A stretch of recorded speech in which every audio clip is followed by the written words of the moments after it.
Alhamdulillahilladzi khalaqas samawati wal ard wasyamsa wal qamar.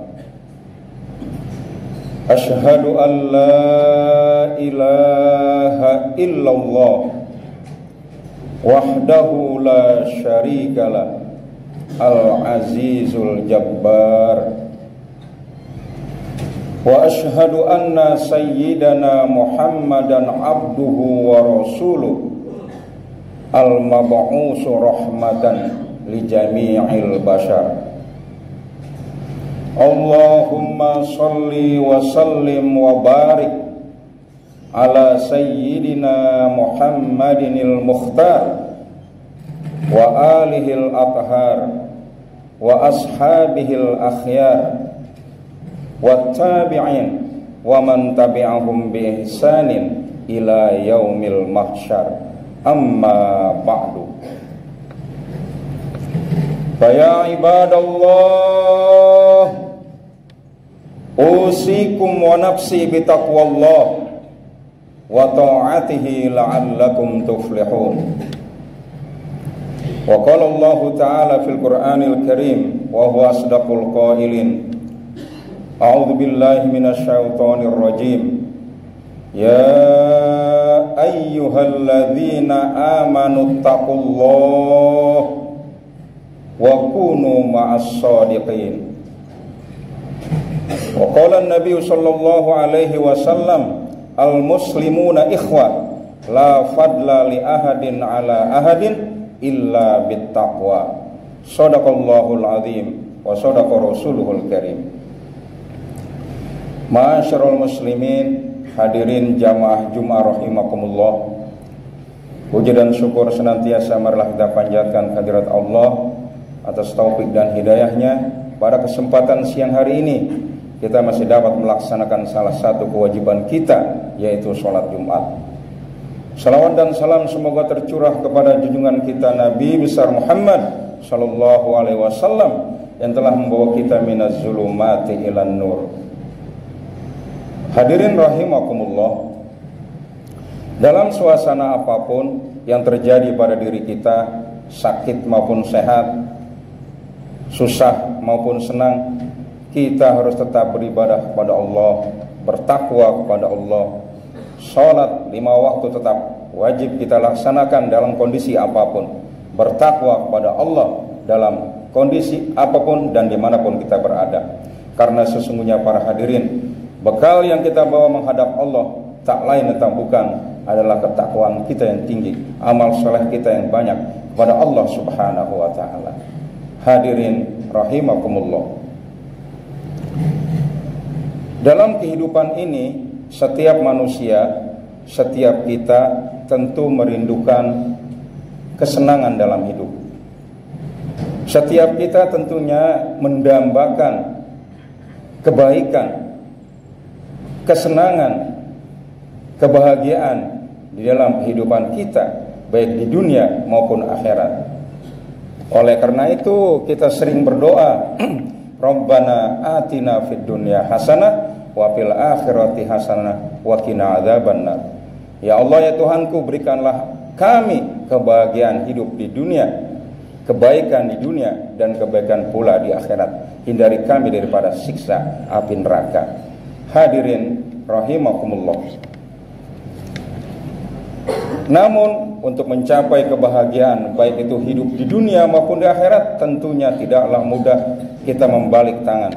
Perlu perjuangan, perlu pengorbanan di dalam beribadah kepada Allah. Pepatah mengatakan, berakit-rakit ke hulu, berenang-renang ke tepian. Sakit-sakit dahulu, kita usaha dulu beribadah kepada Allah dengan sebaik-baiknya, baru senang-senang kemudian nanti di akhirat mendapatkan rahmat dan kasih sayang dari Allah subhanahu wa ta'ala. Hadirin rahimakumullah, apa usaha kita agar kita bahagia hidup di dunia dan akhirat, mendapatkan kebahagiaan dari Allah? Di dalam Al-Quran surah An-Nahl ayat 97 Allah berfirman, Bismillahirrahmanirrahim, Man amila solihan min dzakarin aw unsa wa huwa mu'minun falanuhyiyannahu hayatan thayyibah. Barang siapa yang beramal soleh, yang bertakwa, yang berbuat kebaikan karena Allah, laki-laki ataupun perempuan, dalam keadaan dia beriman kepada Allah, ikhlas karena Allah, beribadah karena Allah, falanuhyiyannahu hayatan thayyibah, maka kami akan memberikan dia kehidupan yang enak, kehidupan yang baik. Jelas di sini untuk mendapatkan kebahagiaan hidup dari Allah, kompensasinya adalah kita harus beribadah, rajin bertakwa kepada Allah Subhanahu wa taala di dunia ini. Hadirin rahimakumullah. Ada 4 perkara yang menandakan bahwa seseorang itu bahagia. Ada 4 indikator yang menyatakan bahwa orang itu bahagia. Rasulullah bersabda, hadis riwayat Dailami, arba'un min sa'adatil mar'i an takuna zaujatuhu sholihatan wa auladuhu abrara wa khulatauhu sholihin wa yakuna rizquhu fi baladihi. Artinya, ada 4 perkara yang bisa dikatakan manusia itu bahagia di dalam kehidupannya. Pertama adalah antakuna zaujatuhu soleha, pasangannya orang yang baik, orang yang soleh. Kalau istri punya suami soleh, kalau kita laki-laki punya istri yang soleha, itu ciri-ciri bahwa seorang mendapatkan kebahagiaan hidup. Antakuna zaujatuhu soleha. Yang kedua adalah wa auladuhu abroro, anak-anaknya anak-anak yang soleh. Betapa bahagia kita jadi orang tua kalau anak-anak kita anak yang soleh, berbakti kepada kita. Selagi kita hidup udah ditunjukkan kalau anak itu soleh. Kita perintah apapun, kita suruh ngaji ke jalan yang benar, perbuatan-perbuatan dia akan menurut. Tapi celakanya kita akan terasa sesak hati kita kalau punya anak yang durhaka. Kadang juga sudah ditampakkan di dalam kehidupan kita. Anak kita sulit diatur, nongkrong sana, nongkrong sini, gak mau ngaji. Ini harus kita evaluasi para hadirin sekalian. Jadi ciri atau indikator atau perkara yang membuat dikatakan manusia bahagia adalah pertama, pasangannya orang yang baik, yang soleh, soleha. Yang kedua, anak-anaknya adalah anak-anak yang solihin, yang soleh atau soleha. Yang ketiga adalah wa khulatauhu solihin, teman-temannya adalah orang-orang yang baik. Kalau dia nongkrong di majelis ilmu, di majelis taklim, dia bergaul, dia nongkrong di tempat-tempat yang baik, temannya orang-orang soleh, orang-orang yang mengajak kebaikan, bukan nongkrong atau bergaul yang mengajak kepada maksiat kepada Allah Subhanahu wa taala. Ini indikator daripada kita adalah termasuk orang-orang yang bahagia di dunia ini, mendapat kebahagiaan dari Allah Subhanahu wa taala.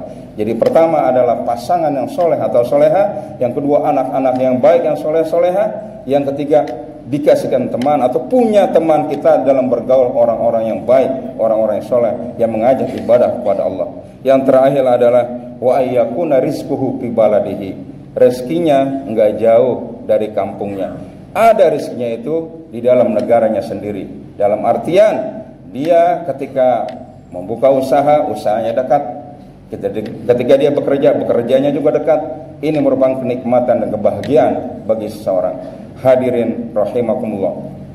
Jadi sekali lagi, kalau kita ingin mendapatkan kebahagiaan dari Allah di dunia ini maupun akhirat nanti, tentunya amilan solihan. Kita harus banyak berbuat soleh, amal soleh, bertakwa kepada Allah dengan setinggi-tingginya. Mudah-mudahan kita semua diberikan kesehatan oleh Allah Subhanahu wa taala sehingga kita dapat beribadah kepada Allah dengan setinggi-tingginya. A'udzubillahi minasyaitonir rajim.